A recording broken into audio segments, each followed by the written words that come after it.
Hi, and welcome to episode 3 of my Sweetwater campaign of Pop-Up Dungeon. It's the quick run, and we're going to succeed today, I hope. So, we're sitting here in the catacombs, and I'm afraid we're going to face more undead. That's the least favorite part of enemies for this little party here, but we're going to get it going anyways. Oh boy, 3 skelly warriors. That's going to be a tough one. So let's jump right into this. My damage types are not that ideal against skeletons, so we're going to see how we're managing that. Not picking Wolfric here, because you see the initiative order is favoring another move. Alright, let's jump right in. Here's the magical man. And if you want to help me out, drop a subscription on this channel. You help the growth of this channel by a lot, and the notifications, if you want them, turn them on. If not, just leave them. I don't mind. What most important to me is that we're enjoying some pop-up dungeon here together. So I managed to put down a stun on that skelly warrior. I'm relieved, to say the least. This one is a master. They're all master tier. All right. So the thing here is skeletons are having natural very good cover, which is quite a pain in the rear, because we're having real trouble to damage them. So I can drop down a fault line skill here, which will hit a lot of people. What's that really weird hitbox of that thing? Branching out left and right. That's a really odd one. But I think you can do funny things with that. But what I'm going to do with that is I'm going to destroy a prop here, which is in Wolfric's way. Because Magnor can reach a target, but not Wolfric. So I'm going to use Magnor's skill to just take out that guy. He's going to be stunned 2 turns. That's great. If I go over into a leaping smash there, would that end me in a better position? I mean, I would have, what, 1 action point left even? Well, no, he does move there before he does that. No. Nah. We're not going to achieve too much with that. I just, want to take, the most effective possible actions here. So yeah, let's taunt that stunned skelly. I don't consider that ideal, but it's not the worst thing. So let's check out Wolfric's skills. Shadow Frost won't be killing that thing immediately. That guy here will just explode if we attack him. Very good against dark damage. I'm not too surprised about that. They're undead after all. So summoning a skelly would cost me almost all my turns, but I would have a I'm going to do that. I just hope that this little skelly belly here is able to withstand a blow or 2. So this is one of the worst fights here I can take. So let's give the drone remote to Anon himself, because aim is working very good against cover. So alright. Looks like I'm able to disable the Lich. That's good. So yeah, the drone strike skill counteracts the natural cover of these things crazy good. Nice. Alright, so we have only 1 skeleton warrior who's really able to act, and he's going to use most of his skills on the summoned skelly belly. And you see, if I hadn't done that, Wolfric would have been a thing of the past now. So these skeletons are so vicious. It's amazing. Every time when I see them in action, and you get them close to yourself, scary. Quite scary. Alright, I don't think the full crystal skill would make any sense here. So, well, I really love to jump back in there and smack away on that Lich, but I would end there without any action points left, so, nah. Hard to accept, but, yeah, I think I'm going to, at least taunt them a little bit. So I'm also using Shield Bash here, not only as a means of damage, but as a means of stunning, but also as a means of damage, because somehow we're not achieving too much. Alright, but I'm going to use the Leaping Smash here anyways, because it's good damage on these guys. And we have to destroy as much of them as possible. Alright, so I could use my Harm Touch skill to destroy this guy. He's going to explode, I'm well aware of that. But I want the this one here gone. I don't know why we're overgoing this this one here so much, but you see here, due to the cover of this thing, nothing's happening. Oh, this here, 46 damage. Is that killing it? Nah. Well, it shows me that it would be killing it. I'll rather buff myself here, because I'm definitely not trusting this readout here just as it is. I want to be sure that they're going to be downed from that. Because these skeleton warriors, they have to go away for good. Let's regenerate Wolfric a bit. Okay, so that Lich is now a problem for himself, but luckily the AI was taking the worst decision possible by traveling forward. As a summoner, his ideal behavior would be to stay back in the line and not to step forward to us. It's foolish. Because now we're going to have such an easy time in taking him out. Oh, let's Whirlwind. Why not? And going to use... Yeah, it's a done fight. There we go. Nice! It's working a lot better than the last time. So, physical power plus... Wow, and the Rend Armor skill, which I personally consider way more useful than the Whirlwind skill. Whirlwind is, yeah, it's cool to have an AoE, always, but doesn't go much further than that. Alright, so let's replace that stuff which has a lot of wear and tear on it. I really like that wear and tear system of the game, because it makes sure that I'm not able to run along the whole dungeon with just one piece of gear because I found one from one lucky drop.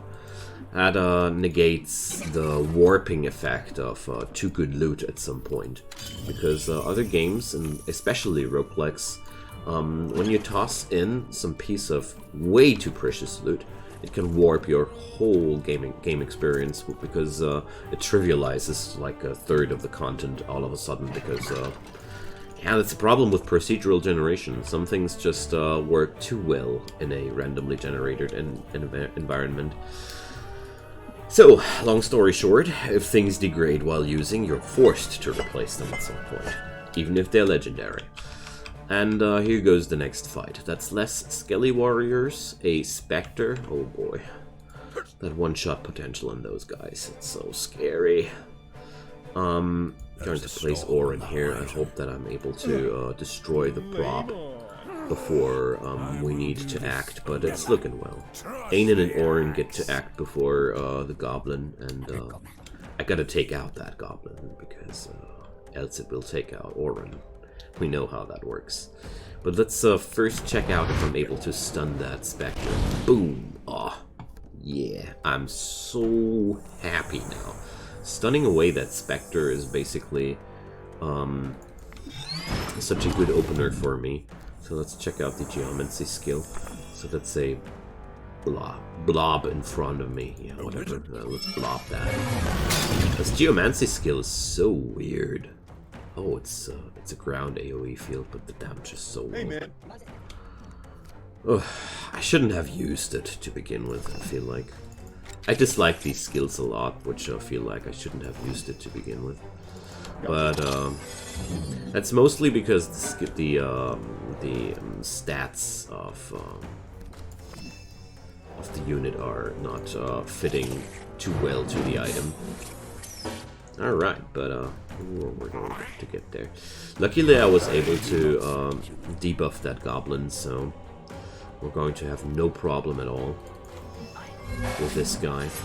The only threat remaining is the Skelly Warrior, and if there's anything good about them, then it's their low action point score, so I think we're just going to sit it out one turn here, because I don't see any benefit in rushing in there headstrong.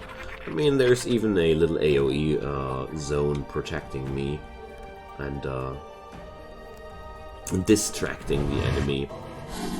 So skeleton resisted the stun. Well, I'm not too surprised about that. Orin is really bad in against enemies with good cover in general. So we're going to keep that goblin disabled. My real problem now is the free Spectre, which is able to just do whatever he wants to do. It really concerns me a bit. So we're going to attack that goblin now, because I think he's going to be the next best thing we have to take out. So what if I send Wulfric over there? Does he have any skills which are able to take out the Spectre in one go? Almost. That's good. Alright, because of that one-shot potential of the... I don't know what I'll pass, but I'll pass it. Because of the one-shot potential of the Spectres, I really like to take them out quicker than other targets, and besides that, I mean... Oh, I should have rendered the armor first. Silly me. Well, Magnor still has a few action points left, so... We can just do a little jumpy thing here. Of course, no problem. Alright. So, look at that Skelly Warrior go. Just decimating a single unit in one go. Oh man, these guys are so brutal. It's amazing me every time when I see them go like this. Alright, Skelly Warrior is stunned. Always keep in mind that a stun also disables the enemy's reaction skills. They have to be... Stun disables pretty much all you can do all of a sudden. It's really cool because of that. So, drone remote for Anon, just to buff up that aim. Really think that the drone remote skill there is one of the most powerful things I picked up in this run. I wasn't expecting it to be that powerful, but these aim buffs, they are really changing the day against these enemies. There we go. Power of support. Okay, so as you see, the combats are taking longer and longer because the combats are also getting more and more dangerous. That resurrection skill is gone, but it's not like we ever used that. Ooh, we're going to use it because good friend here just wanted. Oh, the spiked club adds in a stun chance on all the damage he does. I would lose the Dark Water Slash though, but I'll do that. Stun chance is such a powerful thing to have.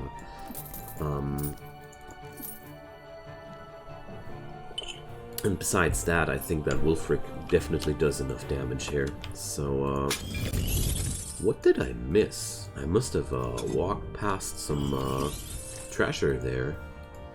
Game tells me that there is still some treasure. Alright. At least there's some coin lying around everywhere. So, nope. Where did I pass something? I feel like the loot objects are sometimes a little bit, there's...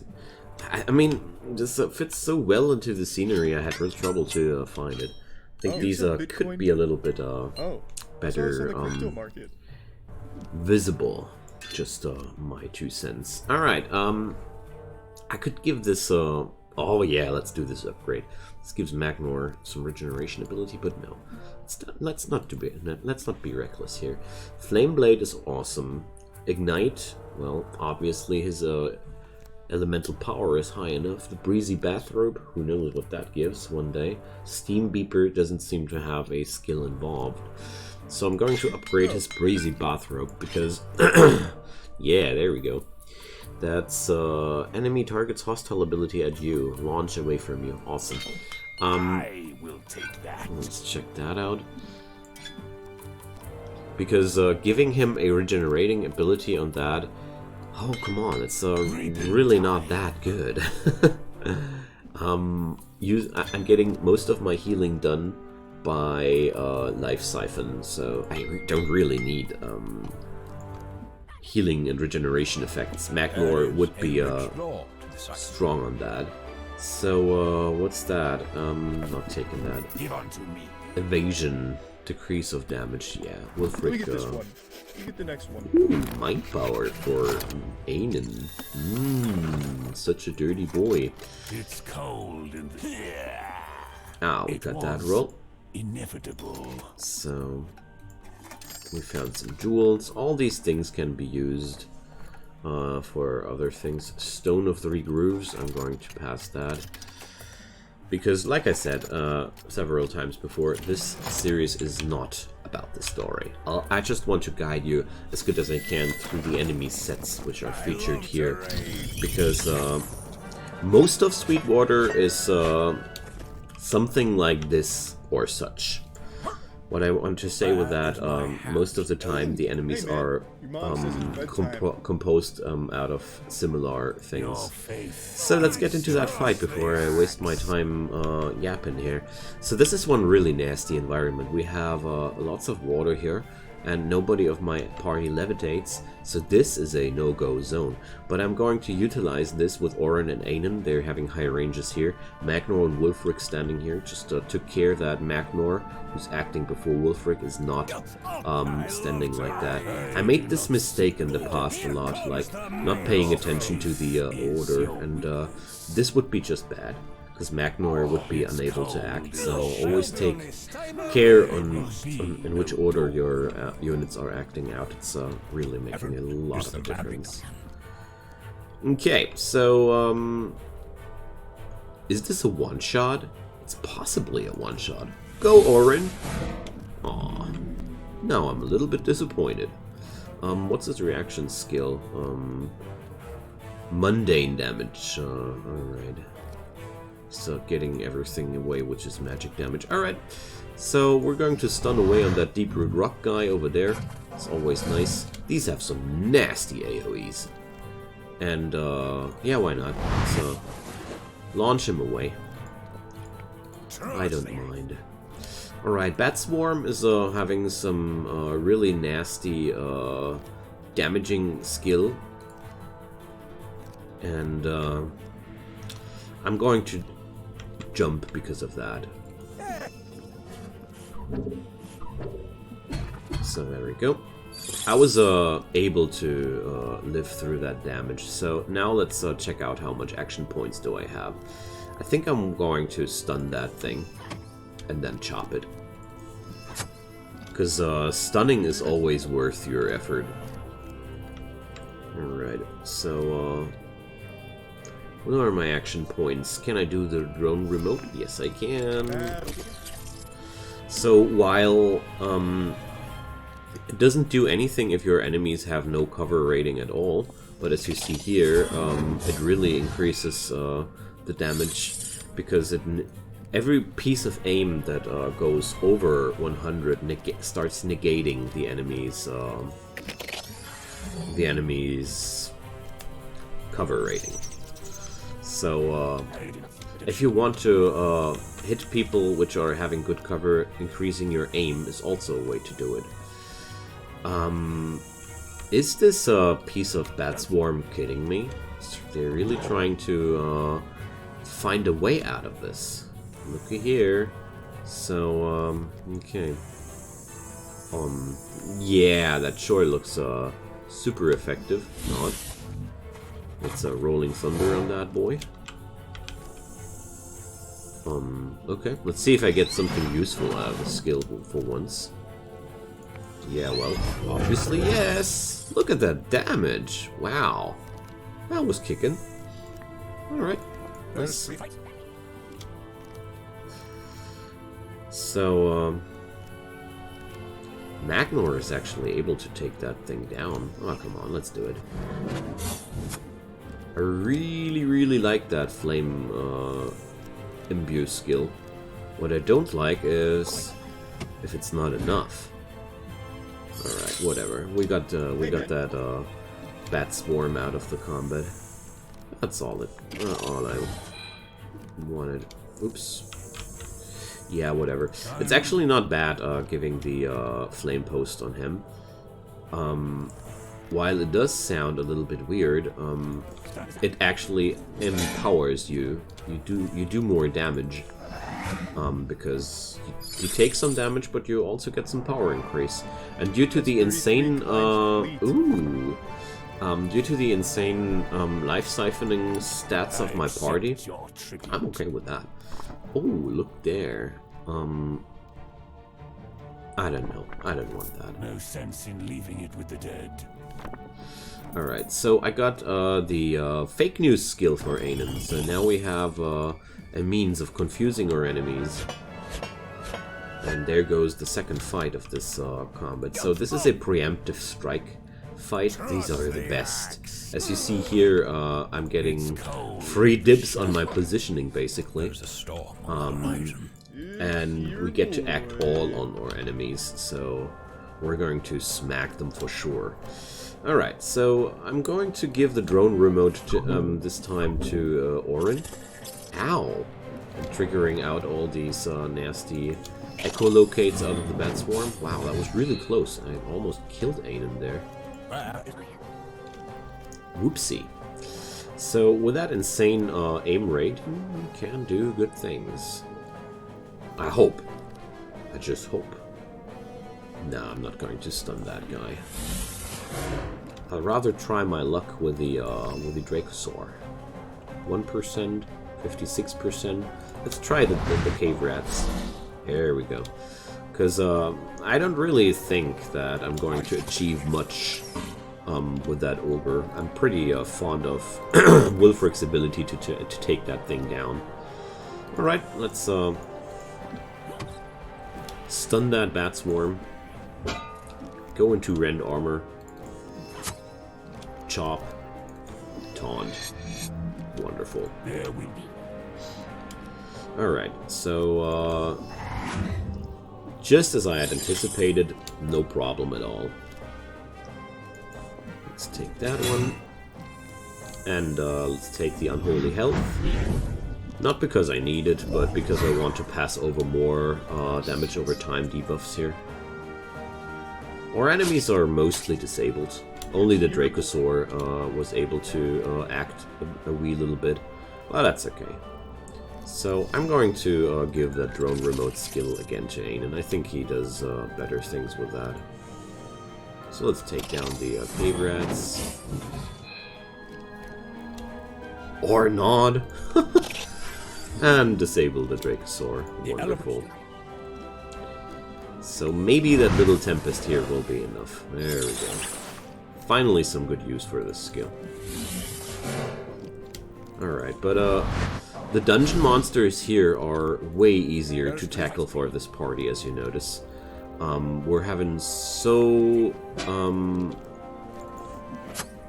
much more potential against these guys. They're just easy to control, easy to kill, and this doesn't really feel like a challenge right now. But that's always a good sign. If you're managing to do that, your party is well able to deal with the enemies. Swift Steel. So if speed exceeds target speed, nah. I'll pay big for that. TNT barrel. Quick summon autonomous fixed novice TNT barrel. Compared to the QR code thingy, I don't need to use the active skill of that to take some benefit of that. Physical power plus. That's a problem with Wulfric. He's pretty hybrid. He deals magic damage as well as physical damage, if I'm correct. I have to check it out though. I mean, that's physical, that's magical, that's partial physical and magical. Yeah, I wasn't wrong there. So, well, let's increase your aim. So let's check out what I want to do here. Hamstring with a higher aim is insane, but I'm going to take the range increase on his most basic skill, Shadow Frost. Power, flat out power. I want to put that into Oren's skills because Reaping time. let's give that here. Oh, bless my beard. Back power. Let's give that high ranged units. Because Oren's skills are letting me down so often. Alright, so into the fire. Let's go. Oh man, we're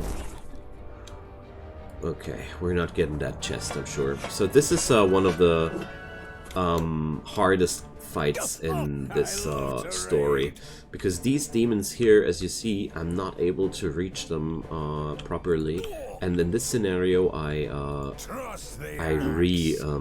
rethink my strategy, because I'm going to use my high range units and trust the fact that I'm going to be able to take them down when they are close to me. Because if I rush headstrong into that, I'm just going to die.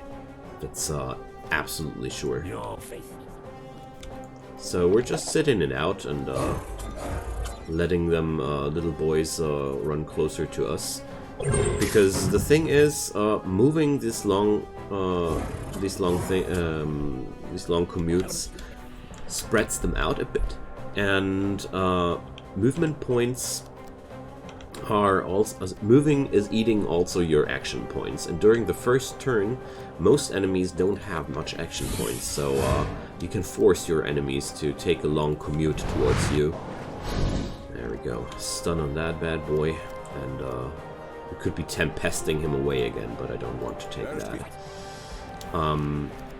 So the next turn is going to be the real dangerous one. So let's just hope that I'm going to be able to disable a few units here already. So flame posting the gluttony demon. Let's do that. Maybe he's even going to kill him. No, not yet. Confusing. Yes, please. I'm targeting here especially the units with a lot of action points, because these are going to be the most dangerous ones. And I'm going to place down this TNT barrel. I don't have a clue what it does, but I might assume it will do something positive for me. So I'm going to take down the lava elemental here, because I've increased Wulfric's range. That's working out nicely. So we're going to summon a Skelly here, because that also helps. Alright. So two of them are pretty disabled. And yeah, they're destroying the TNT barrel for me. But that's all distraction, you know. And let's see if that little gluttony demon... Nah, he didn't do anything for me. Sad. Alright, let's keep disabling them. That was a hit. And let's start decimating the first of more and more of them. So the first time I encountered these bad boys, I jumped just in and died a horrible death. A truly, truly horrible death. So with enemies which are really far away from you, I've made the experience that the best way of dealing with them was always for me to get some distance. Or utilize the distance between them and me. I think that's putting it into the best perspective. Like here, I was just using the fact that they were so far away from me. So let's give the. Oh, I didn't get the drone strike. What happened? Increase that. Wait a sec. It does state here that I should get the skill. Weird. Whatever. Let's keep killing people. Oh boy, that was a long range attack. And disabling the Envy Demon. That didn't work out as intended. Oh well. There will be Alright, let's see. Needing to take down that prop, and I don't think that Wulfric has any chance of reaching somebody realistically, but that's okay. Let's keep summoning skellies. Alright, one less enemy to worry about. And we got this. So there's only the Envy Demon acting, and as you see here, if you took down one of my summons, that's also one of the reasons why summons are really outright awesome. Wow, that Envy Demon is powerful. Doesn't take any damage from Orin's attacks. So let's check him out. Phenomenal against Fire, Dark. Exceptional resistance, defense, great damage reflect. So, man, I'm happy that I have this Life Siphon. That's also a reason why I consider Life Siphoning charms almost as mandatory. I don't really like it that it works this way, but I made the experience that it's the best way to deal with these situations, because Life Siphon pretty much counteracts damage reflection, and that's one of the most powerful ways I found to do it. So the Envy Demon is definitely the boss of the flock here. He's a legendary unit, and the good thing about this, Anin is actually able to disable this bad boy. Wow! So that's the power of your local hacker boy. All right, nice. So I think we're winning on that one now. All right, harm touching and transferring debuffs didn't work. Ooh, I can get one of my own skellies in position. Alright, there we go. That's that. allowed. Cupid's Bow. Transfer 18% damage. Wow, that's a nasty one. That's a really, really nasty one. Don't gonna use that, but wow, is that nasty. And if I'm correct, this was already the last chapter, but let's check out the chest first. Chests are always fun. Your tribute. So, a Viking shield for him, sure. Reaping time. Power scooter. Yeah, why not? Gold coins. I love these sound effects. Alrighty, but I think those demons were the last chapter. It's a little bit weird that you're getting all the rewards at the end of the campaign still. But let's crash that mirror and Cleansing Rain, and we are the heroes. The melody has been dealt with. So friends, let's click through it before I run the outro, but we were successful. Poor Breivik died to the melody because we didn't manage to do it successful, but there are several ways to finish this story. So this is just one way of finishing Sweetwater, so let's check out what sweet charms we get in return. The first time you finish Sweetwater, you get a extra nice reward for that, a charm which is a quite nice one, and we got Cover. Nice. That's pretty useful one against ranged attacks. Anyways, friends, that was my Sweetwater run. I hope it was helpful for you. I'm not going to spoiler the charm you get from there either. And feel free to leave me a comment down below. I hope you enjoyed your ride as much as I did, and feel free to drop me a subscription on the channel if you think you want to help me in the growth of my work. It helps so much. It's incredible. And you don't even need to turn on the notifications if you don't want to. But if you want to, you'll stay updated. Whatever might be the case, have a wonderful time. Thanks again for watching, and I hope you're coming back for more. And until then, goodbye.